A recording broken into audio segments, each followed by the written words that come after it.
Hey everybody, it's Kelly. Welcome back to another episode of Ask a Therapist. Today I'm going to react to Christian dating advice from TikTok. Because why not? On this channel, we are constantly talking about deconstructing religion because of the way it impacts your day-to-day life, but also your relationships. And as a day-to-day relationship therapist, like in my real life for queer couples, I end up thinking a lot about dating advice and what's out there and what our histories tend to tell us about dating and what it should be and how that does or doesn't apply to queer relationships. Because in reality, queer relationships are different from straight relationships. They just are. So we have a couple of people who make their TikTok notoriety all based on being Christian dating advice givers or coaches. And one is actually a pastor too. We're saving him for last. There's a lot to go over there. It's starting to feel like the only advice people give their Christian couples in dating seasons is to just practice abstinence, and I'm kind of tired of no one actually giving you an example of what a dating Christian relationship should look like. So I'm here to clear some things up as someone who went to lukewarm to on fire for Jesus with my boyfriend of 2 years. The first thing that all godly dating relationships have is the insight that you are God's child and so is your boyfriend. Your job is to see your partner the way God sees them, his child. When me and my boyfriend had this revelation after a couple weeks of prayer, we started sending each other like baby photos and like toddler photos of us, and like we started talking about our childhood more. And it really implores us to start treating each other like we are God's children. It increases the amount of respect that we have when we talk to each other. Not that that was a problem, but you wouldn't believe how loving and kind our arguments are now. It's going to help you with the lust thing, but it's not just about that. Seeing each other as God's children is going to help you see that person literally as their highest form of value. The next thing that godly Christian couples should be doing. We're just going to stop that one there. I'm not sure what to do with this one. It's similar to that whole, like, see the person you're dating as your brother or sister in Christ until you're married. Like, so we should see each other as children and date a child. It's got a weird connotation there. And I don't think that's not what she's saying. So we're going to just move away from that. Because I don't even know where to go with that one. But the frustrating thing for me, and I have a feeling it's going to be an underlying theme. The frustrating thing here is that there are so many things that are like, so almost right and yet still wrong when it comes to this type of advice. The advice that you're getting here is to see the other person as a whole and special and loved person outside of yourself and then treat them as such. That's not bad advice. But when we're saying that we're doing this because God sees this person as his child and that's why they have worth, that's where it gets a little off for me, because that should be something we're doing no matter what. Like in reality, I would love to say that as a human being, you walk around and see every other human being as a person of worth because they exist in the world. Like that should just be a thing that we do, whether you are a religious person or not. And if you're a religious person, no matter what religion you belong to, everyone has worth because they exist. We all know that's not the case because we're living in the world and we're aware that people are not treated as though they all have worth. I like where she's going with this. I like the fact that it like kind of gets there, but I also think it's a little bit odd that she's like, you wouldn't believe how respectful we are. Not that was ever a problem, but like, yes, it was. If you are saying that you wouldn't believe it's so respectful, then there have been times that it has not been respectful. Like bottom line, it's not a standout if it wasn't always like that. So it's okay to admit that your relationship had problems at some point, especially if there's improvement now. That's another thing that's super frustrating about, I don't know, the way that Christians portray their relationships in general. There's no problems once you have Jesus in the middle. There couldn't possibly be any problems in the relationship, right? But if that was true, Christians would have a 0% divorce rate and everybody would be happy in the marriages. We know that's not true. So, okay, next one. Here are 3 indicators that you should go on a second date with someone that you just went out with. First of all, this is not a tip. This is just from me to you. Lower your expectations. I'm talking to all of my Christians out there. We are not starting off well. Completely figured out by the first date and who also make decisions based off of the very first date. Stop that. Stop it. Okay, let's get into the tips now. Number 1, first and foremost, are you attracted to this person? I would hope that you would know the answer to this question before you go out, but I know in certain situations you get set up on like blind dates and stuff like that. But again, Christians do this really weird thing where they like go out with people multiple times and they're just like not attracted to the person whatsoever. If you're not attracted to them, don't go out with them again. Obviously, I know attraction can grow, but you should have a good idea just looking at their face. Am I attracted to this person?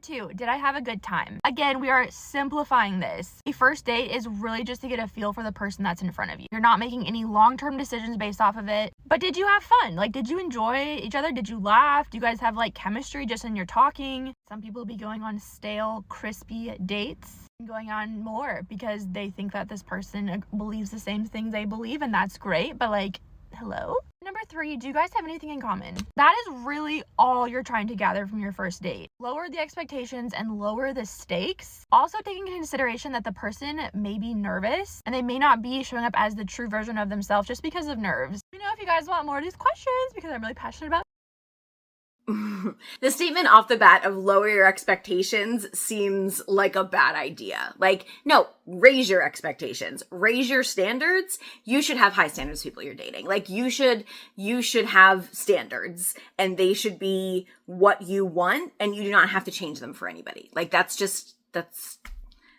advice. Her 3 tips are not bad. They're not bad. They're just done badly. I don't know. This is hard for me, right? Because like, I don't want people to feel like I'm coming at them, you know, but also I guess I kind of am, because to advise people to base their decision to go on a second date about whether or not they think the other person's like cute or not, that seems weird. Like if you're going to talk as a Christian about like not bringing somebody else into lust, or you're going to talk about not causing someone else to stumble, but that's one of the things you're rating your second date on, that seems odd. Should there be some sort of attraction there? Yeah, there should be. Attraction looks different to different people. And attraction might not be immediate right off the bat. You definitely like them. Like there are people who need to connect with someone before their attraction with that person exists. And that's valid. So like if you don't know in the first minute that you meet somebody that you're physically attracted to them, then that doesn't mean you never see them again. Also, this leaves no room for like the ace spectrum as a whole, but I know Christianity, like we're not considering that, but I am.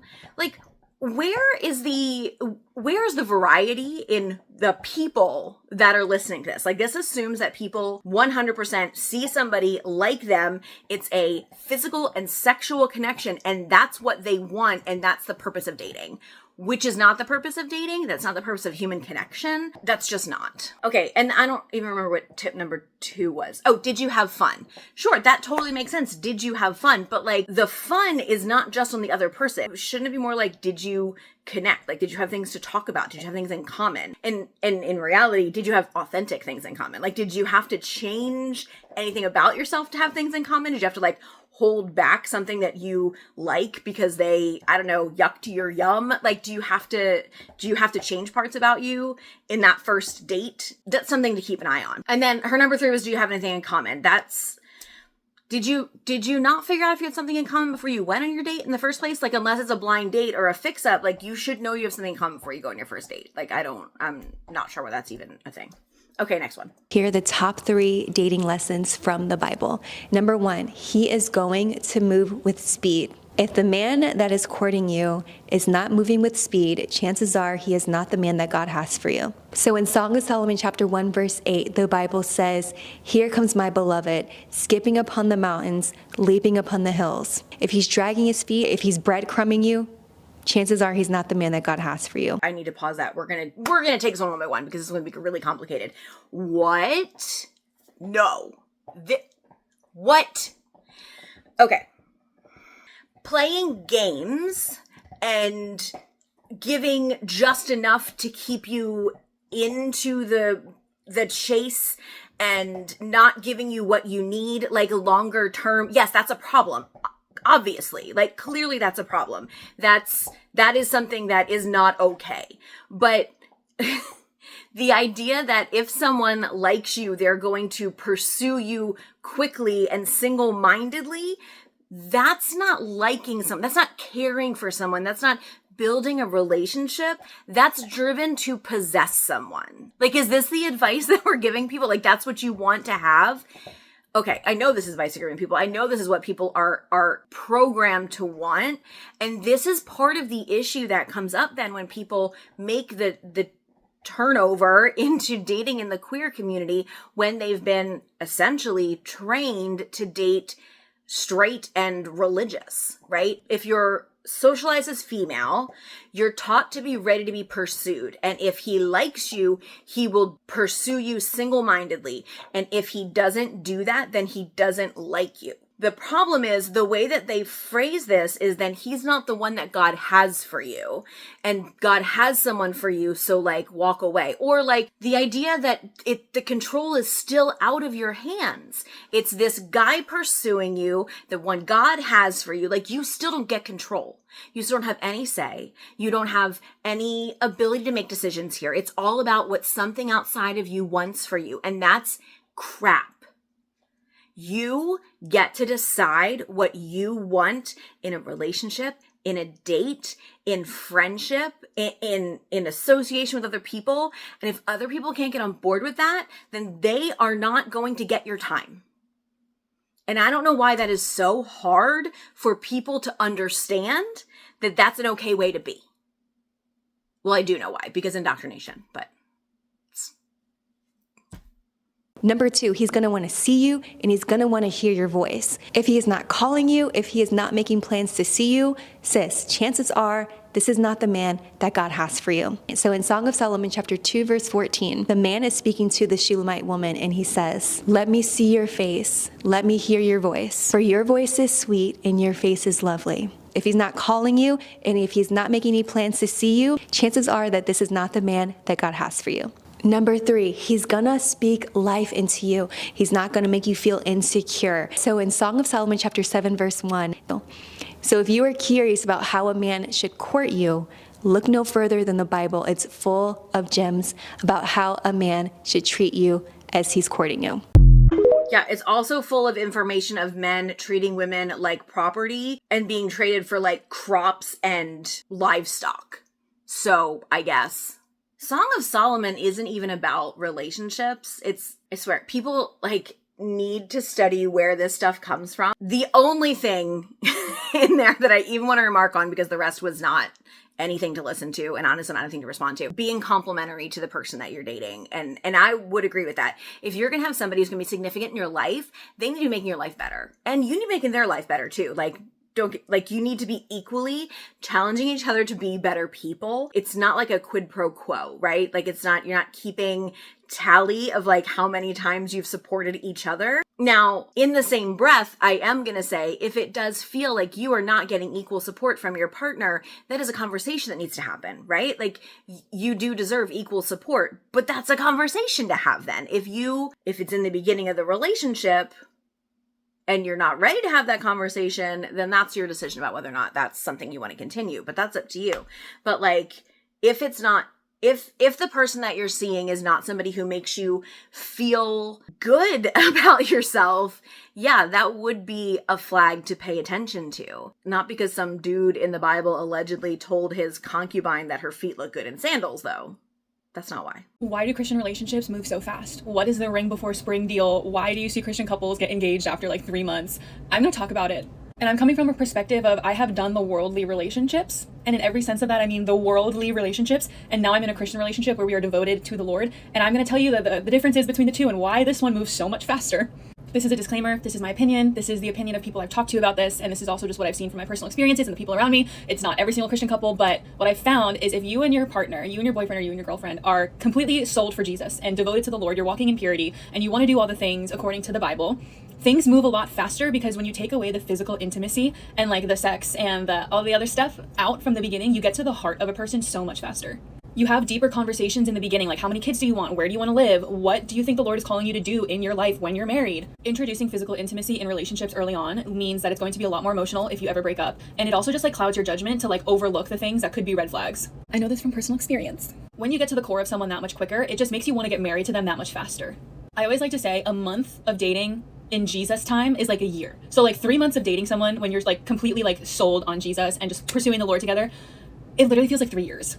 And this is super contradictory to what the world tells you, because the world says move in together before you get married.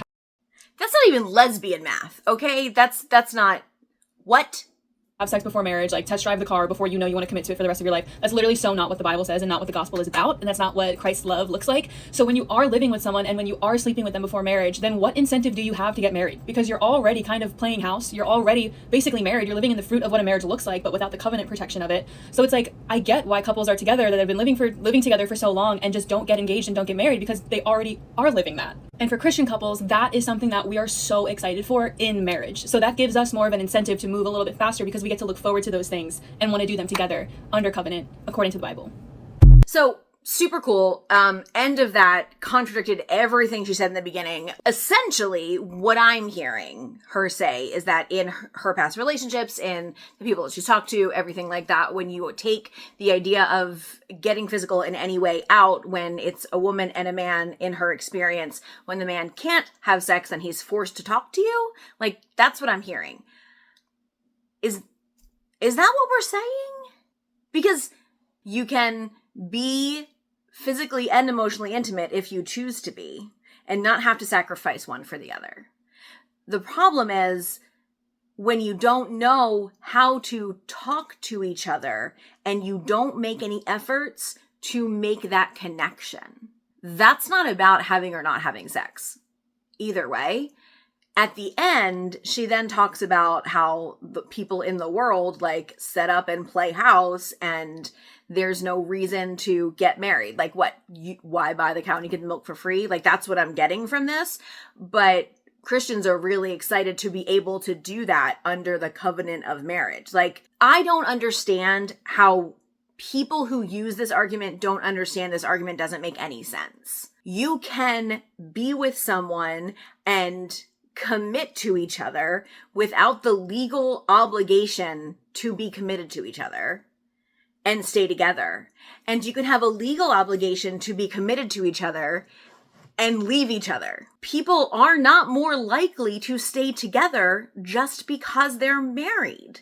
It's almost like there's a need to make what you're doing special. And if you have to put other people's life down in order to make your life more special or better or feel better for you, there might be something wrong with what you're doing, or at least how you feel about it. I love my life. I don't have to put someone else's life down in order to love my life more. I can just love my life, you know? All right, here goes the super fun one. In a dating relationship, how far is too far physically? Yeah, okay, so this is a really popular question. But here, I want to hear it from the perspective of the throne room. When you hear, if God were to listen, if the Heavenly Father who paid the price for everyone's sin heard someone asking that question to themselves, they're essentially asking, how close can I get to sin without it being technically sin? That'd be the same thing as if my wife... Do you hear the subtle, like, putting down of the person asking the question? I mean, not the, like, well, that's just a stupid question because this is what you're actually asking. And I were talking, and she had to say this for some reason, which she wouldn't have to. Like, I don't want you to cheat on me. And then I walked over and I like touched a girl's arm and I said, is this cheating? And she said, well, no. Do you like it? No, I don't like it. But is it technically cheating? No. And then I like kept sliding my arm further up their shoulder and making her at one point say, that's enough, right? That whole progression is not what love does with our beloved. That example is ridiculous. Okay, and that example, it has nothing to do with what the question that was asked. And listen to this. When you get into a serious relationship with someone, you should have a conversation about what constitutes cheating, because it is different for different people, and you should be aware of what your partner considers cheating. When our beloved says marriage is a picture, and the intimacy involved in marriage is a picture of my intimacy for my people, my knowing of them, my understanding of them, the lack of interference between me and them, and inside of the picture of marriage, marital covenant is this physical sexual union. And we're saying, but how close can I get to mimicking that covenant without actually having to make that covenant? That's not what people are asking. asking? That's not what anyone is asking when they're asking this question. What people ask when they ask this question is, what can I do before you get mad and throw me into hell for the rest of my life? When people are dealing with a wrathsome God, when people are dealing with a religion that is so dogmatic that it has rules but no definition to those rules, people need boundaries. And that's why people ask the question. So when someone's asking how far is too far before marriage, when they've been told that sex before marriage is wrong, it's because you have not been clear about what sex is. And oh, hey, by the way, the definition of sex that is like penis and vagina does not equate to sex, because there are millions of people in the world who have sex in different ways. That's not sex. Like, if there's no penis in your relationship, does that mean you never had sex? No, that's not what that means. This is ridiculous. I would try to imagine God on his throne in that moment going, that's a really interesting way of asking that question. If you ask the question in response, I think you're going to find a much more biblical worldview. What does it mean to honor God with our physical bodies in this relationship? Then you start asking yourself, instead of doing everything and going, do you think this is wrong? Just ask yourself, can I worship and praise God for what we're doing right now? Does this honor the Father? Okay, if that's the question you're going to encourage people to ask, and they legitimately do feel like they can have sex with their partner and still honor the Father, are you going to judge them for that? Yeah, you sure are. You definitely are. Do you know how I know? Because 3 times now in this video that you've put together, this backlit canned video that you've put together, you have put down the people who are legitimately asking for your help and direction. Right? This is the same thing with my kids. If I tell my kids, don't do X, don't do Y, and don't do Z, don't jump over that big gap because it could really hurt you. And they take a step to one side and then they go and they fake it and they go do everything. I'm not sitting inside going, great job. I'm going, why are you flirting with this? Why are you doing this? This is the opposite of honoring me.